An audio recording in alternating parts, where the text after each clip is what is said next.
어서오세요. 오늘은 미야베 미유키의 비둘기 피리꽃이라는 중편집에 수록된 쓰러질 때까지를 읽을게요.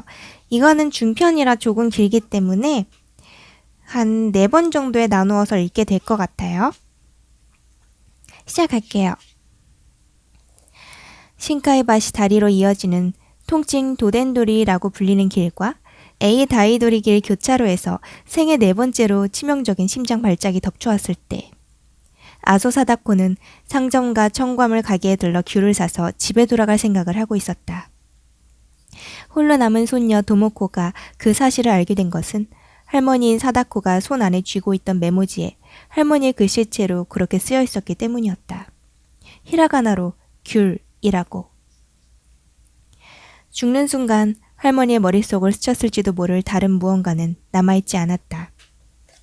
달려온 구급대원이 이미 숨을 거둔 할머니의 얼굴에서 찾아냈을지도 모를 죽음에 대한 공포심.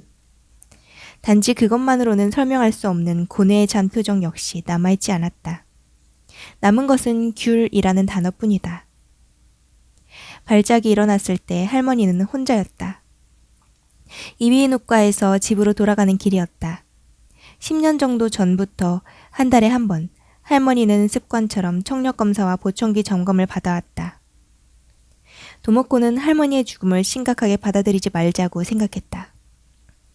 밤샘과 장례식을 치르는 동안 모인 친척과 할머니의 지인, 도모코의 친구 중엔 이런 생각을 입에 담는 사람들도 있었다. 5분만 더 이비인후과를 늦게 나왔다면, 만약 5분만 더 대기실에 있었다면 고작 문 하나를 사이에 두고 의사가 있었을 텐데. 교차로에서 바로 앞을 걷던 사다코가 쓰러지는 모습을 보자마자 같이 가던 남자에게 들러붙어 주저앉은 채 계속 비명만 지르고 있었다던 젊은 여자나. 건널목에 사람이 쓰러졌다는 사실조차 모르고 빨간불로 바뀌었는데 왜 사람들이 도로에서 비키지 않는지 짜증을 내며 경적을 울렸다는 중년 영업사원 같은 보통 사람들이 아니라 적절한 조치를 취할 수 있는 의사가 바로 곁에 있었다면 사다코가 발작으로 죽진 않았을 텐데. 도모코는 그런 생각을 스스로도 뜻밖일 정도로 빨리 마음의 창밖으로 몰아낼 수 있었다. 물론 쉽게 머릿속에서 떠나지 않았기에 몰아내는 데는 힘이 들었다. 하지만 무슨 일에든 준비성이 철저했던 할머니가 2년 정도 전에 3번째로 가벼운 발작이 일어나 보름 동안의 입원 생활을 마치고 돌아와서 해준 이야기가 큰 도움이 되었다. 나는 언젠가 죽을 게다, 도모코. 할머니는 웃으면서 말했다. 외톨이가 될 널 생각하면 너무나 걱정되는구나. 하지만 아무리 걱정해본들 언젠가 내가 너를 남겨두고 죽는다는 사실은 변함이 없어. 불길한 소리 하지 마, 할머니. 그때 아직 고등학생이었던 도모코는 그렇게 말했다. 나 그런 생각하기 싫어. 도모코는 할머니가 심장에 폭탄을 품고 있다는 사실을 알고 있었다. 사다코의 담당 의사인 미야사카가 몰래 도모코만 따로 불러 할머니의 상태에 대해 숨김없이 설명해 주었기 때문이다. 그렇기에 할머니의 새삼스러운 말투는 현실적인 공포를 불러일으켰다. 그런 말 하는 걸 보니 또 상태가 안 좋은 거야? 할머니는 미소를 띤 채 고개를 저었다. 몸은 아주 가뿐하단다. 미야사카 선생님께 진찰받길 잘했어. 그럼 다행이지만. 하지만 도모코, 그래도 언젠가 내가 널 두고 먼저 죽는다는 사실은 변하지 않아. 그러니 잘 기억해 두어라. 그런 이야기 지금은 그만두자. 그럴 필요가 있을 때 해, 응? 그럴 필요가 있을 때 난 이야기를 하지 못할지도 몰라. 그렇다고 유언을 써두기도 번거롭고 난 어려운 글자는 모르잖니. 그러니까 생각났을 때 말해두려는 게다. 늙은이한텐 그런 것도 필요한 법이야. 할머니는 말했다. 알겠니, 도모코? 넌 나랑 둘이서만 살아왔어. 너만큼 할미를 잘 따른 아이는 또 없을 거야. 그야 우리 역시 싸우기도 했고 너도 한 번은 집을 뛰쳐나가려고 한 적이 있었지. 잘 알고 있단다. 고등학교 2학년이 되던 해 여름. 약간의 옷가지와 자신의 명의로 된 예금 통장, 어릴 적부터 아꼈던 고민형을 넣은 여행용 가방을 역의 코인 로커에 두고 집을 나갈 기회를 노리다가 결국 포기했던 일이 분명히 있었기에 도모코는 눈을 내리깔았다. 할머니가 어떻게 알아낸진 모르겠지만 나 정말로 집 나가려고 한 적이 있었어. 그 무렵 도모코는 할머니와 단둘이 생활하는데 진절머리가 났다. 학교도 재미없었고 아무리 노력해서 좋은 성적을 거둔들 자기처럼 일찍 부모를 잃은 결손가정 자녀에게 장밋빛 미래는 없을 것 같았다. 그렇다면 지금부터 가고 싶은 곳에 가서 하고 싶은 일을 해도 되지 않겠느냐고 생각했다. 그런 게냐? 왜 나가지 않았니? 할머니의 질문을 받고 도모코는 자기도 모르게 웃었다. 그렇다. 당시에는 크게 상처받았지만 지금은 웃으며 이야기할 수 있게 되었다. 함께 집을 나와 둘이서 열심히 일하며 살자고 약속했던 애가 말이야. 그때 나랑 제일 친했던 여자애였는데 막판에 마음을 바꿨어. 그때 원대한 계획이 어디로 흘러갔는지 콕 집어 분명히 말할 수 있다. 수세식 변기 속이다. 그것도 그 친구네 집 수세식 변기다. 이유는 간단했다. 그녀에게 생리가 왔기 때문이다. 그 순간 가출할 이유가 신기루처럼 사라졌다.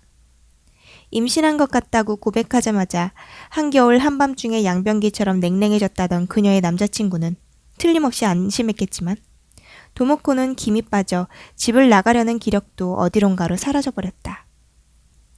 할머니는 이야기를 듣고는 치료 자국이 남은 어금니가 훤히 보일 정도로 입을 크게 벌리고 웃었다.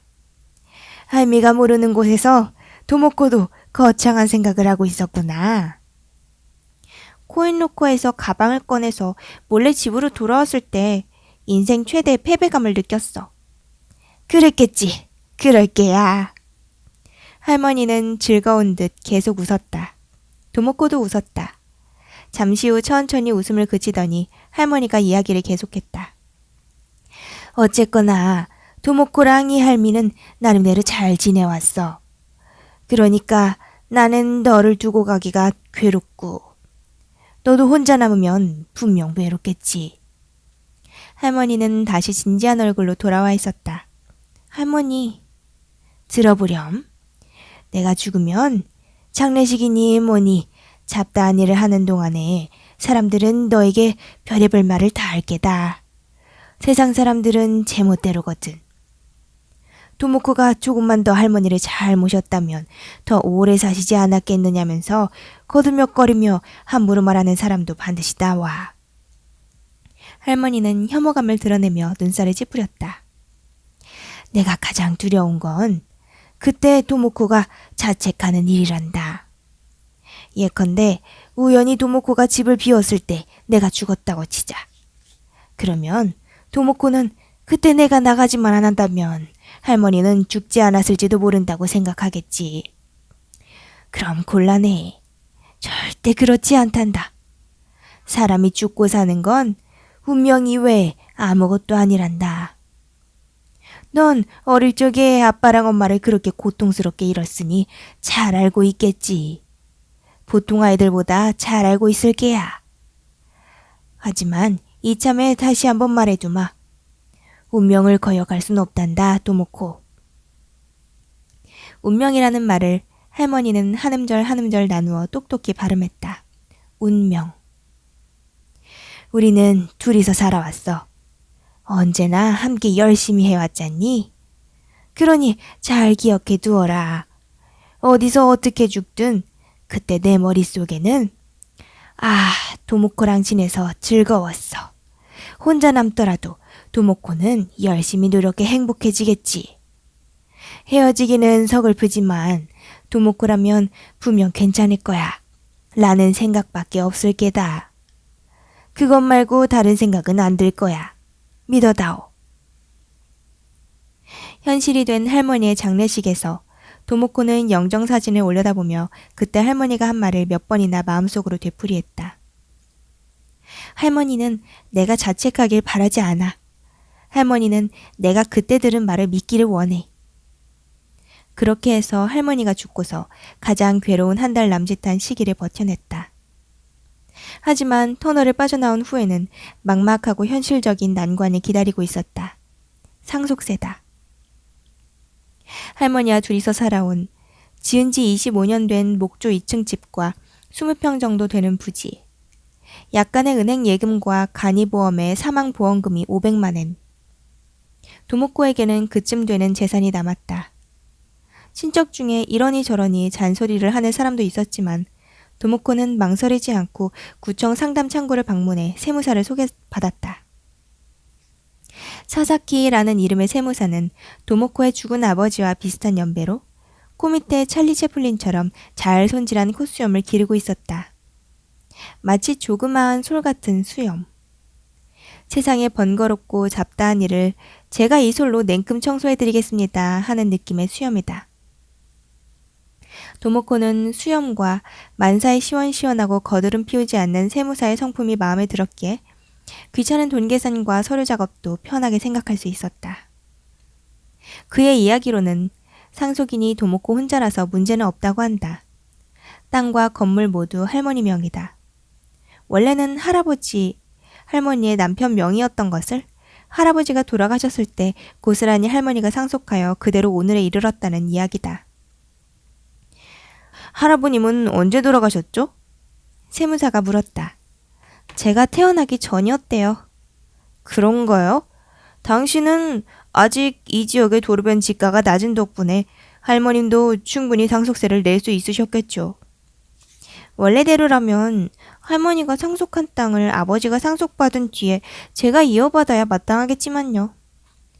부모님은 아소씨가 몇 살 때 돌아가셨습니까? 6살 때. 교통사고였어요. 그거 참 안 됐습니다. 아버지가 핸들을 잡았고 어머니는 조수석에 있었다. 늦은 밤에 게이어 도로를 시속 100km로 달리다 중앙분리대에 충돌해 둘 다 죽었다. 도모코는 하마터면 털어놓을 뻔했다. 그때 뒷좌석에는 저도 타고 있었어요. 저만 살아남았어요, 선생님. 그 말을 입 밖으로 내지는 않았다. 말하면 상대방은 분명 도모코에게 내린 너무 큰 불행과 가족과의 신락 같은 인연이 가여워 눈길 둘 곳을 모르고 허둥대겠지. 인간성 좋은 세무사에게 필시 화목하고 여유로우며 밝은 가정을 이루었을 이 사람에게 더 동정받고 싶지 않았다. 그저 마음속으로 가만히 중얼거렸다. 그래서 저는 이런 일에 익숙해요, 선생님. 마지막으로 계산해본 사사키 세무사가 얼굴을 찌푸리며 아무래도 집을 팔지 않으면 상속세를 지불하지 못할 것 같다고 알려주었을 때도 생각했던 것만큼 큰 충격은 받지 않았다. 각오는 하고 있었어요. 도모코는 고개를 끄덕이며 말했다. 유예기간은 얼마나 얻을 수 있을까요? 살 곳도 찾아야 되고 정리하는 것도 큰일일 텐데요. 6개월입니다. 세무사가 대답했다. 느긋하게 찾으시면 돼요. 세금을 내고 남은 돈으로 작은 아파트 정도는 살 수 있을 겁니다. 도모코는 눈을 약간 크게 떴다가 미소 지었다. 그거 올해 21살 먹은 시시한 여사무원 치고는 엄청난 부자가 된다는 말씀이시죠? 사사키 세무사는 말없이 웃음을 머금었다. 도모코가 다음에 할 말을 예상한 듯 했다. 하지만 저는 외톨이 부자예요. 아소 씨는 아직 젊잖아요. 세무사가 말했다. 집과 아파트 매매는 사사키 세무사와 친분이 깊은 부동산 회사에 의뢰하기로 했다. 도모코는 괜찮은 매수인이 나오면 언제든지 비워줄 수 있도록 조금씩 집안을 치우고 짐을 정리해두기만 하면 된다. 그날 세무사가 돌아가고 나서 도모코는 집 남쪽에 있는 이름뿐인 작은 정원으로 나갔다. 할머니의 샌들을 대충 신고 잠시 멍하니 있다가 이윽고 정원 구석에 자리 잡은 자물쇠가 달린 조그마한 창고로 걸어가 안에서 작은 삽과 텅 빈 화분을 하나 꺼냈다. 할머니는 화초 가꾸기를 좋아했지만 손질은 힘에 부처한 데다 서툴렀다. 꽃집 앞이나 앤리치 때 노점에서 기분 내키는 대로 시클라멘이나 가랑코의 화분을 사긴 했지만 꽃이 피어있는 동안에만 즐겨 감상했을 뿐이다. 꽃이 지면 화분 속의 흙을 깨끗이 퍼내 정원에 버리고 텅 빈 화분을 창고에 넣는다. 늘 그런 식이었다. 그래서 창고 안에는 크고 작은 화분이 10개 가까이 겹쳐진 채 보관되어 있다. 도모코는 개 중에서도 큼지막한 화분을 골라 들고 나왔다. 그리고 삽으로 정원의 흙을 파 화분 속에 채우기 시작했다. 그러고 있자니 기분이 편안해졌다. 새 아파트든 연립주택이든 자리를 잡으면 거기서 이 화분에 모종을 심자. 할머니가 좋아했던 철쭉이 좋을지도 모른다. 아니, 그보다 귤로 할까? 귤 모종을 심어볼까? 어떻게 해야 잘 기를 수 있는지 꽃집에다 물어봐서. 할머니가 마지막에 사려고 했던 귤. 손 안에 꼭 쥐고 있던 메모지는 구급대원의 손에서 구급병동 간호사의 손을 거쳐 병원에 달려온 도모코의 손에 건네졌다. 할머니의 유언. 귤을 사서 집에 가야겠구나. 사와서 도모코와 함께 먹을 생각이었으리라. 먹고 나면 껍질을 말려 욕탕에 넣는다. 씨는 정원에 버려둔다. 그렇게 해두면 언젠가 싹이 날지도 모른다고 하면서도 한 번도 진심인 적은 없었다. 이번에야말로 진지하게 모종을 심어 길러볼까. 아파트 베란다에선 주체를 못할 정도로 커다란 나무로 길러볼까. 삽으로 정원의 흙을 파면서 도모코는 처음으로 거리낌 없이 펑펑 울었다.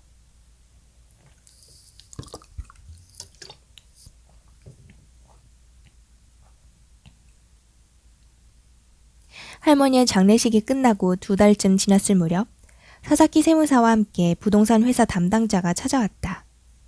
뜻밖에도 방문한 사람은 여성이었다.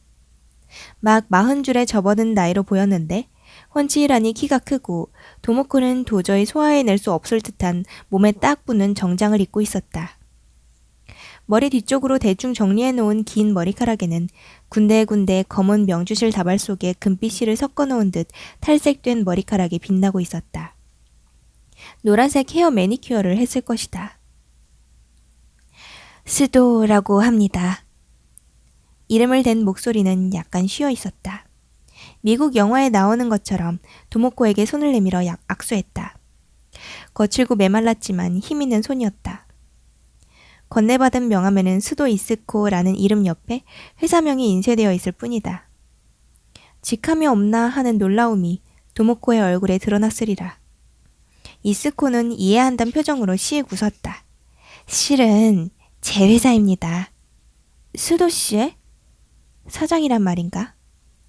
직원은 5명밖에 없습니다만 사사키 선생님께 아서씨 이야기를 듣고 담당자는 여자가 좋겠다고 생각했는데 공교롭게도 저희 회사의 여직원은 컴퓨터를 담당하는 아이 하나뿐입니다.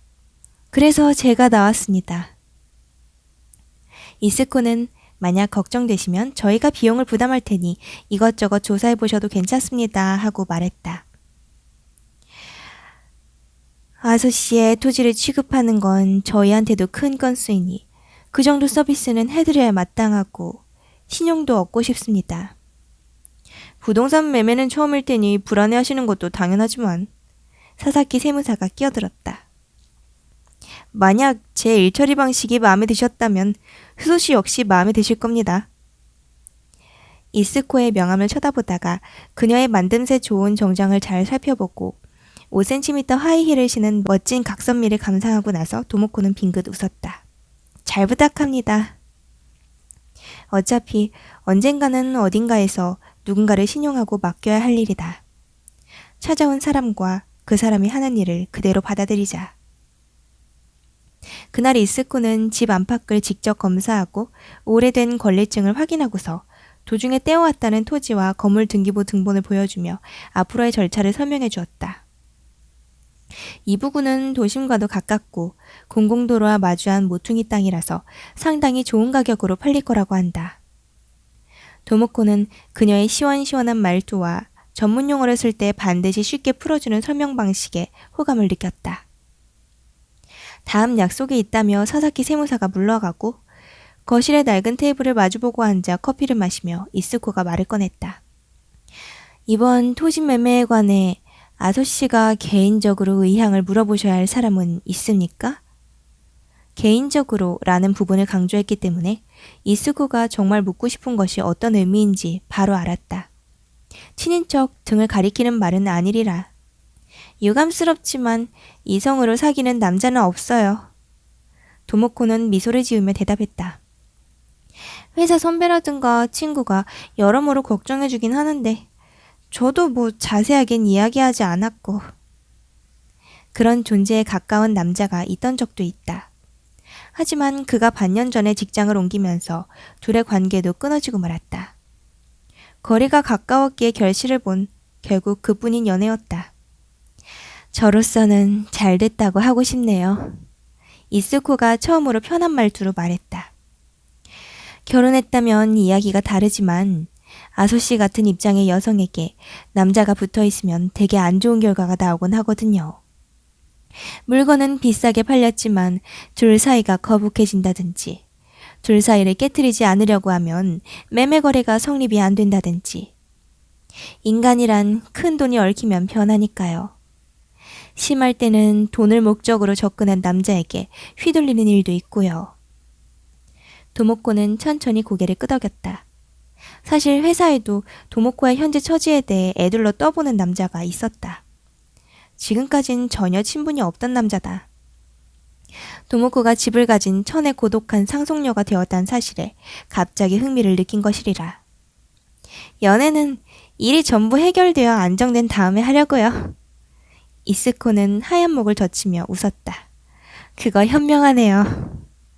그런 이스코의 손에도 결혼 반지는 보이지 않는다. 도모코가 너무 솔직한 것일까? 아니면 이스코가 독심술을 익힌 것일까? 이스코는 도모코가 보낸 시선의 의미를 분명히 파악하고 있었다. 한 번 이혼했어요. 초등학교에 다니는 아이가 하나 있죠. 이스코는 상냥하게 말했다. 몇 학년이죠? 내년에 3학년이에요. 건방진데다 여자아이라서 그런지 벌써 말주변도 좋고. 생각할 겨를도 없이 도모코의 입에서 말이 튀어나왔다. 제가 부모님을 잃었을 때랑 같은 나이네요. 이스코가 찻잔을 받침에 내려놓고 고개를 살짝 갸웃하며 도모코를 쳐다보았다. 아소 씨는 그때부터 쭉 조모님이랑 둘이서 지냈다더군요. 예, 아버지는 외동아들이고 어머니는 일찌감치 부모님을 잃으셨거든요. 친척은 여럿 있었지만 할머니랑 둘이서만 살았어요. 도모코는 살짝 웃었다. 저희 할머니는 할머니라든지 사다코 씨 뭐 이렇게 불러주시면 돼요. 조모님이라고 하면 소녀 소설 같아서 쑥스러운걸요. 이스코는 웃으며 고개를 끄덕였다. 그럴게요. 둘은 이런저런 이야기를 탁 터놓고 나누었다. 도모코는 이스코가 입은 정장 상표를 물었는데 가르쳐준들 도저히 손댈 수 없을 만큼 비싼 물건이란 사실도 동시에 알았다. 거칠해요, 거칠해. 이스코는 웃었다. 여자 몸으로 이런 장사를 하자니 겉모양만이라도 말쑥하지 않으면 얕보이더라고요. 그런 점에선 남자가 좋아요. 저도 남자로 태어나고 싶었는데 집안일 하는 것도 그렇고 여자다운 구석이라고는 없으니. 이스코는 부엌 안을 둘러보았다. 오래된 집인데도 깨끗하게 살았네요. 할머님이나 아저씨나 깨끗한 걸 좋아하시나 봐요. 낡은 집이라 깔끔하게 해두지 않으면 큰일이거든요. 정말이지 고물딱지 같은 집이라서. 장지가 있네요. 부러워라. 이스코의 말에 해마다 새밑이 되면 할머니와 둘이서 장지를 바르던 일이 떠올랐다. 당연하게 해온 습관인데 추억이 되자 왜 이리도 무거운 걸까? 불현듯 눈가에 눈물이 배어나와 이스코에게 들키지 않도록 눈을 돌렸다. 벌써 짐 정리를 시작했군요. 이스코가 도모코의 눈물을 모른 척하며 말했다. 2층은 온통 상자뿐이던데 그렇게 서두르지 않아도 괜찮아요. 어차피 이것저것 정리해야 되니까요. 말을 마친 도모코는 커피를 더 끓이러 일어섰다. 앞으로 남은 건 계단 아래 창고에 들어있는 짐뿐이에요. 그런데 이건 정말이지 깜짝 상자더라고요. 부모님이 돌아가셨을 때 지금의 저와 마찬가지로 할머니가 부모님의 짐을 정리하셨죠. 그러다 버릴 수 없는 물건은 전부 창고에 넣어두셨나 봐요. 요전에 문을 열어서 안을 들여다보다가 그 사실을 알아차리자마자 쾅 하고 닫아버렸어요. 이스코의 눈이 약간 흐려졌다. 할머님 일만으로도 괴로운데 돌아가신 부모님의 추억도 함께 파내야겠군요. 도모코는 살짝 웃었다. 아니요, 그렇지도 않아요. 부모님 때문에 괴로운 시기는 벌써 한참 전에 지나갔으니까요. 다만 정말 말 그대로 깜짝 상자예요. 부모님에 대한 기억이 거의 없거든요. 이스코는 놀란 듯 했다. 돌아가셨을 때 아소 씨는 8살이었죠? 보통이라면 그 나이 때 부모님과 사별한다고 해도 기억은 남는 법이겠죠? 이스코가 부자연스럽게 고개를 끄덕였다. 예, 아마. 제 경우는 달라요. 도모코는 부모님을 잃은 사고 경위를 설명했다. 저는 뒷좌석에 타고 있다가 혼자만 살아남았어요. 하지만 크게 다쳤죠. 머리를 세게 부딪혀서 그때까지의 기억을 잃어버렸어요. 이스코는 눈을 크게 떴다. 기억상실이란 뜻인가요? 그렇죠. 지금까지 잃어버린 기억이 돌아오지 않았어요. 의사 선생님 말씀으로는 저처럼 사고를 머리를 부딪힌 경우 그 직전까지의 기억이 사라지는 일은 자주 있대요. 역행성 건망이라고 한다더군요. 들어본 적 있는 것 같아요. 다만 저처럼 머리를 부딪혀서 그때까지 살아온 8년 동안의 기억 대부분을 잃어버리는 일은 드물다네요. 그렇다고 전혀 없는 일은 아니고요. 실제로 여기에도 있고 말이죠. 도모코는 한 손으로 자신의 머리를 탁 두드렸다. 그래서 저는 제 어릴 적 일은 물론 부모님의 얼굴조차 기억하지 못해요. 사진으로 보지 않으면 모르죠. 한심하지만요. 새로 끓인 뜨거운 커피를 담은 잔을 받아들면서 이스코는 찬찬히 도모코의 얼굴을 쳐다보았다. 전혀, 아주 조금도 기억이 안 나요? 도모코는 양손을 조금 펼쳤다. 단편적으로는 희미하게 떠올릴 수 있어요. 하지만 제대로 정리된 기억은 하나도 없어요. 그런가요? 좋은 기억이 떠오르면 그걸 잃었다는 사실까지 되살아나서 너무 괴롭고 슬프니까 마음이 기억을 억누르고 있는지도 몰라요. 만일 그렇다면 그걸로 됐어요. 할머님은 이야기해 주시지 않았나요? 사고에 관한 일 말고는 이야기해 주셨어요. 도모코가 아기일 때 이런 일이 있었단다 하는 식으로요. 기억을 돌이켜보는 건 할머니에게도 힘든 일이 아니었을까요? 아들과 며느리를 한꺼번에 잃었으니까요. 그래서 제가 조르지 않는 한 이야기해 주시는 일이 드물었어요. 그렇다. 할머니는 옛일은 거의 입에 담지 않았다고 도모코는 생각했다. 이제 와서 그런 사실을 알아차리다니 묘한 이야기지만 할머니와 같이 있을 때는 의식적으로 생각해 본 적이 없었다. 그것이 당연하다 여기고 있었으니까. 하지만 지금 이렇게 이스코와 이야기를 나눠보자 할머니의 심정과 할머니가 과거에 대해 말수가 적었던 이유를 이해할 수 있겠다는 기분이 들었다. 그래서 저는 부모님의 유품이 계단 아래 창고에 보관되어 있다는 것도 지금까지 전혀 몰랐어요. 이스코는 다시금 집안에 눈길을 두었다. 대충 둘러보고는 작게 한숨을 내쉬었다. 이 집을 떠나는 건 아소 씨에게 정말 큰 손해겠네요. 이스코가 말하는 대로다. 하지만 어쩔 수 없다. 집을 팔지 않고 해결하려면 현금 수송차를 털든지 마약을 팔든지 해야 되는걸요. 이스코는 얼굴을 찌푸렸다. 상속세 제도는 엉망진창이에요. 이야기론 들었지만 이 정도일 줄은 생각도 못했어요. 도모코가 웃었다. 하지만 괜찮아요. 이 집에서 가져갈 수 있는 추억은 모두 가져갈 테니까. 슬픈 일만 남겨두고요. 도모코의 미소에 이스코도 조금 안심한 듯 했다. 거듭 말씀드리지만 짐 정리는 서두르지 않아도 돼요.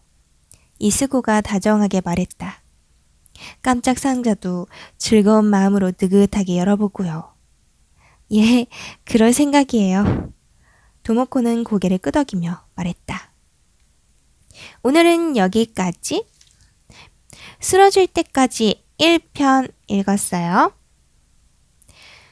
끝. 그러면 잉리밍 반 여러분 다음 시간에 만나요. 안녕. 스슥.